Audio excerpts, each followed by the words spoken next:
Welcome to Discover Calaveras with Sharondipity, the show where I uncover the charm, character, and hidden gems of Calaveras County. Join me, your host, Sharon Schlegelmilch, as I explore local businesses, meet the faces behind the storefronts, and shine a spotlight on the people and places that make this region truly special. Thanks for tuning in. Let's explore together. Let me introduce you to our guest today, Lara Popyack, owner of Stoked Goats. Welcome to the show. Thank you. Thank you so much for having me. Well, it's great that you're here. Yeah. And, this unique name, Stoked Goats. Stoked Goats. But before we get into your business, I would love for you to share with our viewers a little bit about yourself. Of course. Thank you for having me. And by the way, Sharondipity, such a great name for a show. I love that. So I have had many lives before I came to this one. I grew up in Half Moon Bay and Santa Cruz and was a water baby and loved the ocean and grew up surfing. That's kind of where the Stoked came from.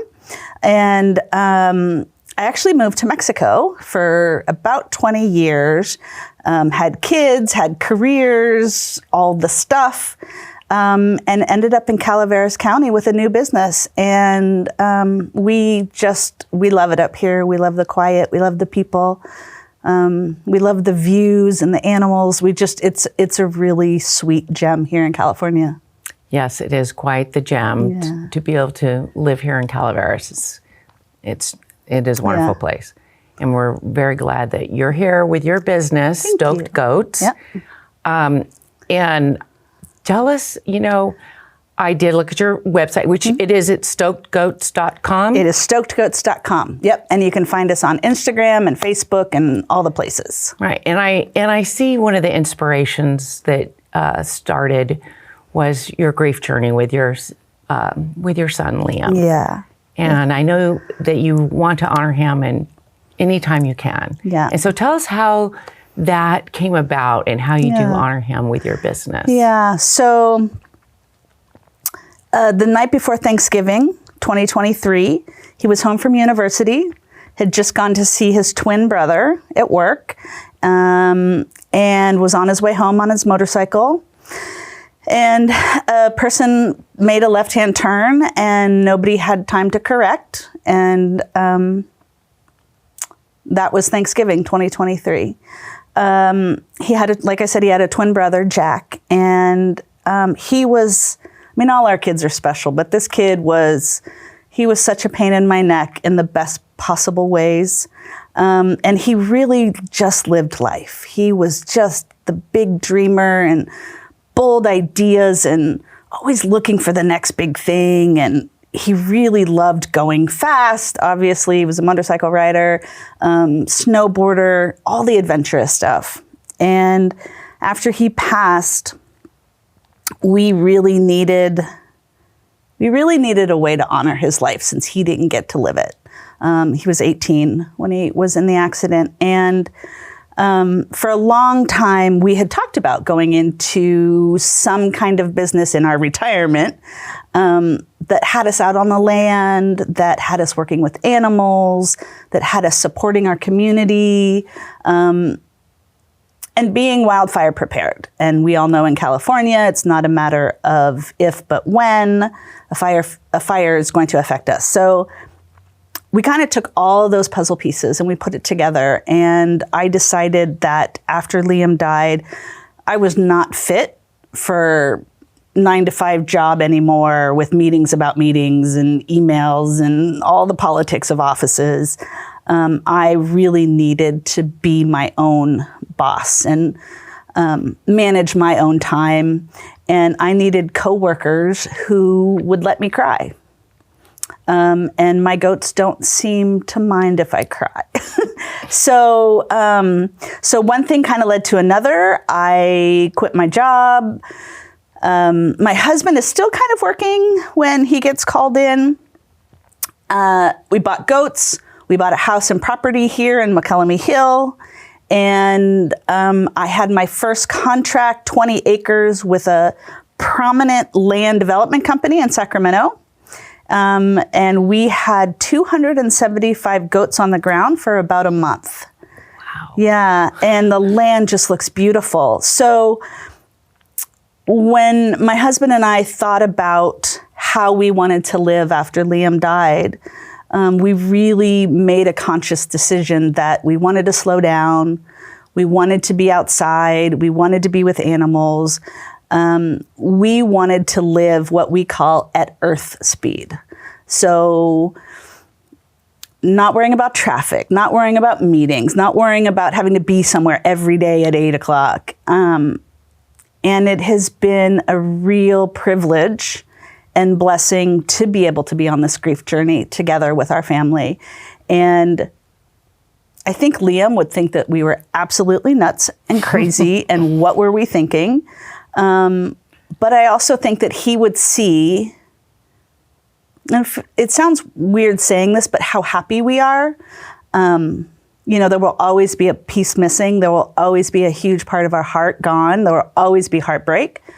But in a world without Liam, we are doing okay, as okay as we can. And I really attribute our times with our animals and our other kids and just the time to sit and reflect and remember and grieve and cry and laugh has really, really been a valuable part of our grief journey. And like I said before, my coworkers now, they really don't care if I cry. So I can go out, and if I have a memory or something hits me and I, start to break down, I just hang out with my goats and cry. And it's been very therapeutic. So part of what I also want to create with Stoked Goats is a safe, healing space for other people to grieve. I learned early on in my process of grieving, I volunteered at a ranch, and they had me cleaning out horse stalls. That's all I did all day was clean out horse stalls. And it was so therapeutic, and it was so, and I'm not quite sure what the right word is, but the fact that I could just do kind of this mundane job that was so necessary somehow helped me with my grieving. And it was so valuable and such a special offering to me that I now want to offer that to folks. So working on creating a nonprofit, honoring Liam through letting other folks come out and grieve, whether they want to hang out with the goats or the dogs or the cows. There's a ton of ways to really work through your grief physically that really helps and has really helped my grief journey. Oh, thank you for sharing that with us. That was really touching. Yeah. Liam was a spectacular, all the kids are, right? But he was a spectacular human being, and I want to make him proud, So I wonder what he would think of these goats. Tell us what the goats actually do. Well, besides be cute. And therapeutic. And therapeutic. So we really look at grazing for wildfire preparedness and community resiliency and land restoration. So the contract that I just finished was actually more of a land restoration. So it was a conservation easement, and they wanted to bring back native species. So we started with goats. We're looking to do a 3-year term with them. It's really after 3 years that you start to see the native species coming back, the invasive species going away, the soil starts to return to that beautiful brown, just moist, beautiful soil. And it's really important to me that communities are prepared. So one of my other lives, I worked in fire for a while on kind of the communications media side, and just watching wildfire after wildfire just destroy the most beautiful parts of California, I knew how critical it was to get hooves on the ground. or prescribed burning, or all of the other ways we can support communities. Grazing is definitely an easier sell than prescribed burning. And it really does, it's kind of a win-win-win. So the goats graze, so they get fed and nourished. The goats graze a piece of land to take away brush, poison oak. Poison oak. Oh my gosh, poison oak, so much poison oak. Blackberries. A lot of the plants that actually humans have a really hard time eradicating or even getting to. So the land is restored, and then the community can be more resilient in how they face those disasters if a fire comes close. And again, you kind of put all of those puzzle pieces together, and here I am. So tell us a little bit about where your clients are. Are they a lot in Calaveras? Yeah, great question. So funny enough, I haven't had any clients in Calaveras yet. So we're still really new here. Let's see, I have calls from Lake County to Santa Cruz to Paso Robles to LA. I do not take all of them. One of the hurdles for this business is having people understand the price and why it might cost more than, say, somebody coming in with a mower or weed whacker. So I do have a few folks that kind of balk at the price. And that's just where education comes in. Again, this is pretty new for a lot of folks. So it's just talking them through the options, why goats are better, what's the long-term implication of having goats rather than weed whacking. Really interesting, poison oak. Poison oak is considered to be a liability in workers' comp.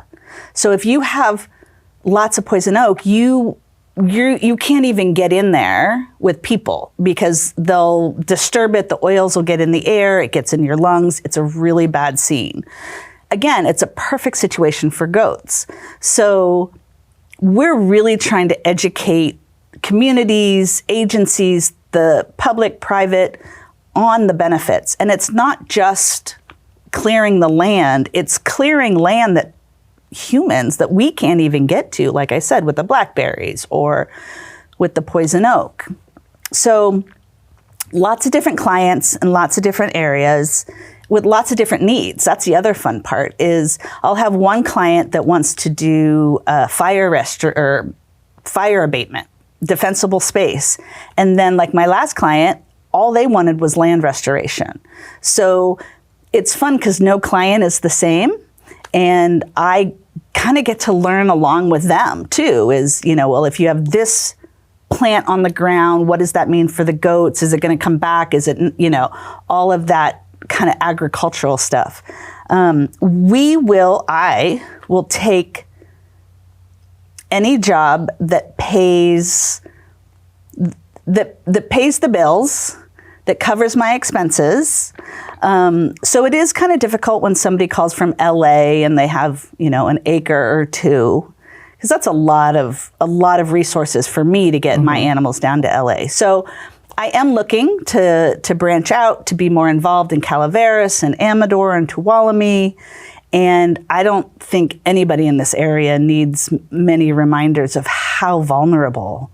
Yeah, the defensible space is so important for your property. So important. And, I just drove through the Butte fire, I guess, was in 2017-ish. And driving here, I drive through part of the burn scar. And it's a daily reminder that any day we could have a little grass fire around here. Somebody could be mowing their lawn and hit a rock and hit a spark. And there's thousands of people and communities that'll be affected. And I really, really, really want to get to it before it does. Yes, that's very important and for safety and living in this area where wildfire is a true threat. Yeah, absolutely. And the economics of communities, and especially here with, weekend folks and people that have weekend cabins and tourists coming from all over to visit the caves and the caverns and the trees and the lakes and the rivers. And it's just so beautiful. And I really think that if we all work together as a community more, we can really do something about it. We can have a real effect on our community and our safety. Now, what are the logistics of getting goats to your property and staying on your property? So we do come completely self-preserved, self-sufficient, self-contained. Thank you. Obviously, we trailer them in. We will set up electric fencing through, whatever barriers or areas that we're going to cover. We have a whole solar system that we put out that then electrifies the electric fencing. We will, back up the trailer, unload the goats. And it's so fun to see. I mean, they get off that trailer and within 5 seconds, they are munching away, and you can already see the difference. We have somebody there 24 hours a day. Usually it's me. Usually it's me, being the owner operator. We are a small family operation. We don't have staff. That is one way that we're able to keep our prices a little bit lower. We have guardian dogs that come with us, 1 or 2, depending on the size of the project. So we've got 2 dogs right now, big, massive, white, fluffy, gorgeous canines who watch the herd and who will bark all night if they feel that it needs to be done. And that just reassures us that they're keeping the bad guys away. We've got coyotes here, bobcats. So we really want to keep our herd and our flock safe. So the logistics are a lot, which is, again, a little why sometimes the price might be higher per acre than people are expecting. Trucks, trailers, dogs, the actual animals. We do supplemental feed. We do like a loose mineral, protein blocks, depending on what the land looks like that we're clearing. What else? And what about water? I mean, water, super crucial. So water we either bring in with us, or hopefully we're on a site where there is water. Where the property owner has water there. Exactly. So part of the contract agreement between the landowner and ourselves is that we can, take water from their faucets or their supply. And again, being on site 24 hours a day, we always have a constant, watching it, making sure that they always have fresh water. And again, those loose minerals or protein blocks to supplement if they need so. Now, is it seasonal of when the goats can graze? Yeah, great question. Usually, say June to about September. Here in California, you could probably push that out to about October, is really when people are calling. I think the heat, I think the no rain, I think it's top of mind for a lot of folks that it's summer, things are going to burn, we should do something about this. Because we are in Northern California or even Southern California, I really do think we can graze all year long. We have such great weather. Obviously, in those, super cold days, we might put them in, in some shelter, have spaces available for them to get out of the rain or snow if there is. But for the most part, we can graze year round. But the summer through early fall does seem to be busier, like I said, I think just because it's more top of mind for folks. So let's say there is a property owner in Calaveras who wants to have their land cleared, or maybe the star thistles. Do the goats eat thistles? They love them. And they want to eat the thistles, or somehow they need how would they go about getting your services? So they could give me a call. Phone numbers are on the website. Emails are on the website. I am usually pretty easy to get a hold of unless I'm wrangling goats or, throwing hay around.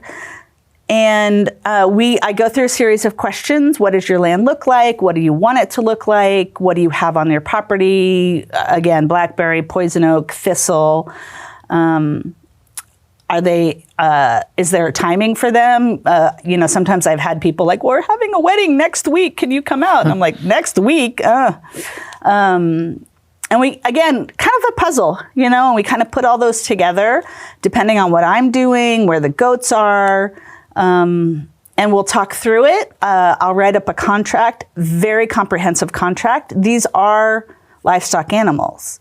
So there could be a time where one gets out and eats all your rose bushes. Oh. And I apologize profusely, but they are, they're livestock animals. It's not like I can, take them into HR and say, hey man, you ate the rose bushes. Don't do that again. Right? So, and there's always situations that arise. Last one we had, somebody left a hose on and it completely flooded our access. And so our trucks got stuck in the mud. Oh, this was just last month too. So who would have thought mud? So, it was all day getting our trucks out of the mud. So things happen. Mm-hmm. But we write up a very comprehensive contract to protect the client, who I call the partner, and us as well as the animals. I usually come out to the piece of property, take a walk through, make sure there's water, make sure there's access, make sure there's what we call an escape route. So if things go bad, if a fire starts and our primary entrance is closed, is there another way off the property? Who do we call if something goes wrong on the property? Are the owners even going to be there? A lot of times the owners aren't there. So we just do a really thorough assessment of the property, of the partners, and what their objective is for their land. And then we'll go from there. Oh, that sounds like a great opportunity, but it's probably unlikely that someone with a half acre would need this kind of service. So, that's really interesting because if you think about your half acre, but it's full of blackberries, or you have a half acre of poison oak, it's a perfect use for goats. And if it's local and it's close, even if it's, just a yard, I would love to talk to people about it. I don't have a minimum acreage. I don't have a maximum acreage.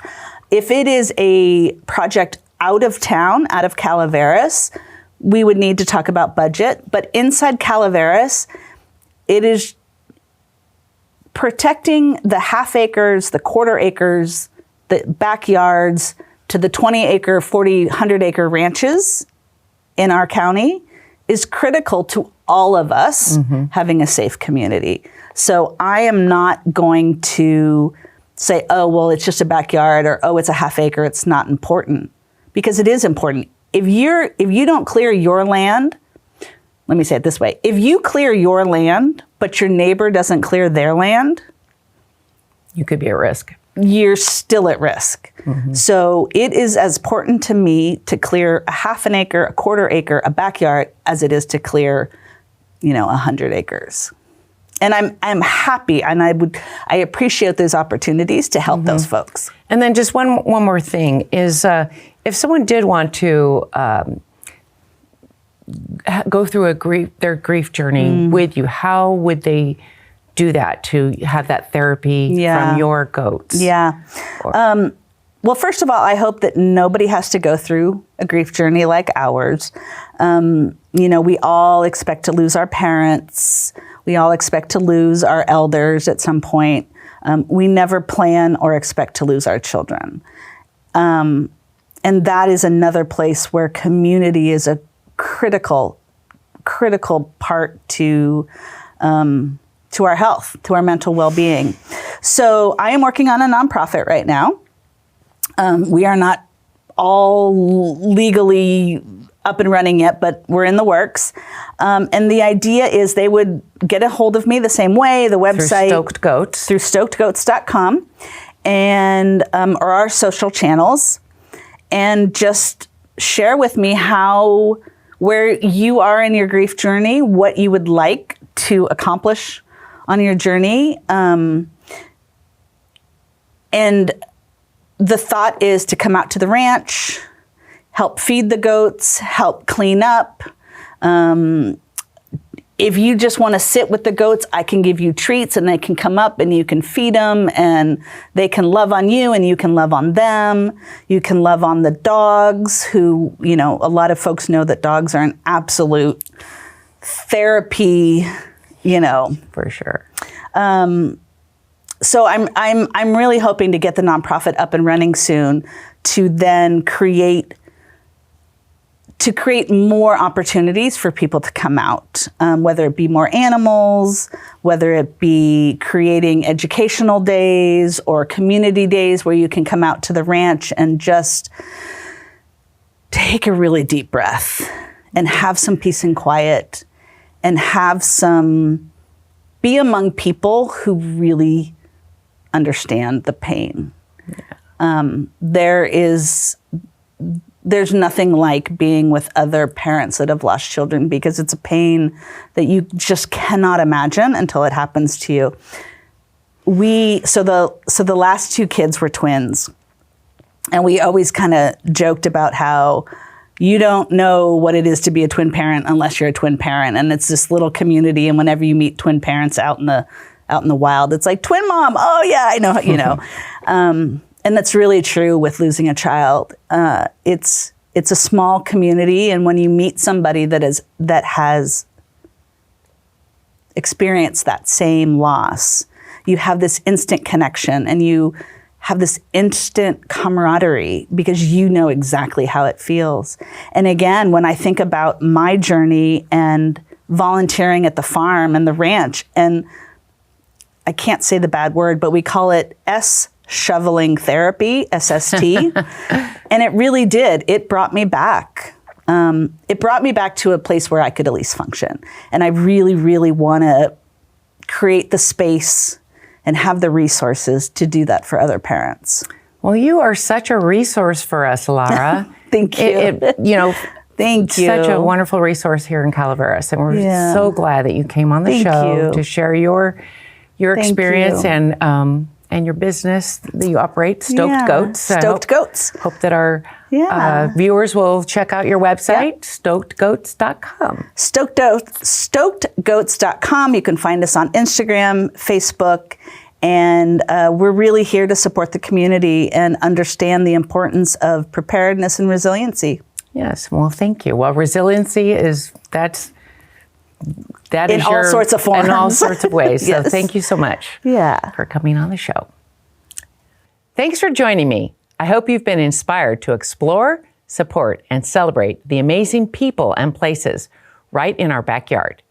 And if you know a hidden gem that we should discover next, reach out to Public Access Television by calling 209-754-4021. Until next time, keep wandering, keep wondering, and keep discovering with Sharondipity. Okay. Thanks for joining me. I hope you've been inspired to explore, support, and celebrate the amazing people and places right in our backyard. And if you know a hidden gem that we should discover next, reach out to Public Access Television by calling 209-754-4021. Until next time, keep wandering, keep wondering, and keep discovering with Sharondipity.